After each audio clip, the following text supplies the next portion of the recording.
ग्रंथियों के नाम पर उस रसूल का पहला खत और उसका 14वां बाब जो 40 आयात पर मुश्तमिल है।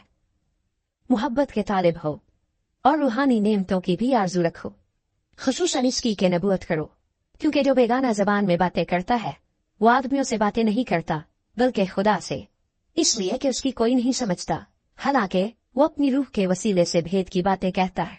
लेकिन जो नबूवत करता है वो आदमियों से तरक्की और नसीहत और तसल्ली की बातें कहता है। जो बेगाना जबान में बातें करता है वो अपनी तरक्की करता है, और जो नबूवत करता है वो कलीसिया की तरक्की करता है। अगरचे मैं ये चाहता हूँ कि तुम सब बेगाना जबानों में बातें करो, लेकिन ज्यादातर यही चाहता हूँ कि नबूवत करो। और अगर बेगाना जबानें बोलने वाला कलीसिया की तरक्की के लिए तर्जुमा न करे तो नबूवत करने वाला उससे बड़ा है। बस ए भाइयों, अगर मैं तुम्हारे पास आकर बेगाना जबानों में बातें करूं और मुकाशफा या इल्म या नबूवत या तालीम की बातें तुमसे ना कहूं तो तुमको मुझसे क्या फायदा होगा। चुनाचे बेजान चीजों में भी जिनसे आवाज निकलती है, मसलन बांसुरी या बरबत, अगर उनकी आवाजों में फर्क न हो तो जो फूंका या बजाया जाता है वो क्यों कर पहचाना जाए। और अगर तुरही की आवाज साफ न हो तो कौन लड़ाई के लिए तैयारी करेगा। ऐसे ही तुम भी अगर जबान से वाज़ेह बात न कहो तो जो कहा जाता है क्यों कर समझा जाएगा। तुम हवा से बातें करने वाले ठहरोगे। दुनिया में खाक कितनी ही मुख्तलिफ जबानें हों, उनमें से कोई भी बेमानी ना होगी। बस अगर मैं किसी जबान के मानी ना समझूं तो बोलने वाले के नजदीक मैं अजनबी ठहरूंगा और बोलने वाला मेरे नजदीक अजनबी ठहरेगा। बस तुम जब रूहानी नेमतों की आरजू रखते हो तो ऐसी कोशिश करो कि तुम्हारी नेमतों की अफजूनी से कलीसिया की तरक्की हो।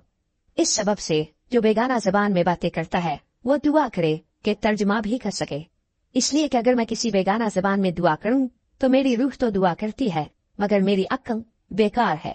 बस क्या करना चाहिए, मैं रूह से भी दुआ करूंगा और अक्ल से भी दुआ करूंगा, रूह से भी गाऊंगा और अक्ल से भी गाऊंगा।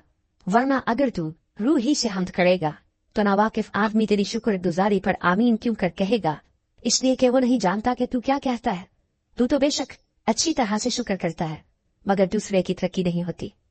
मैं खुदा का शुक्र करता हूँ कि तुम सबसे ज्यादा जबानें बोलता हूँ, लेकिन कलीसिया में बेगाना जबान में 10,000 बातें कहने से मुझे ये ज्यादा पसंद है कि औरों की तारीम के लिए 5 ही बातें अकल से कहूँ।